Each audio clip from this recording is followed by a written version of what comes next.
Hi friends, ये मेरे शेमको Infratech private limited के सभी स्टाफ हैं जो आज 3 दिन और 3 रात से हम लोग WTP में जो फिल्टर हाउस होता है उसका राफ्ट कास्टिंग कंप्लीट होने के बाद आप हम लोग गंगा स्नान के लिए निकले हुए और फुल इंजॉय के साथ मस्ती के लिए निकले हुए हैं।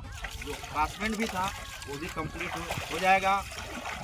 देखो, हर एक घर में पापा कहते हैं कि बेटा देखो, पैसा कमाने के लिए तो काम करना पड़ेगा, क्योंकि बेरोजगार लड़कों के हाथ न तो मैला थामती है न परिवार वाले। इसलिए हम लोग मेहनत करते हैं अपने दम पे, अब दिल और लगन के साथ, चाहे कहीं भी दुनिया के कोई भी कोना। इसलिए आप भी मेहनत करो, आप भी सफलता पाओगे। एक दिन यहाँ है तो एक दिन ऊंचाइयों पर भी जाओगे। इसीलिए रख हौसला, मंजर भी आएगा, प्यासे के पास चलकर समंदर भी जाएगा और जो भी सोचा है वो भी मिलेगा, वो मिलने का मजा भी आएगा।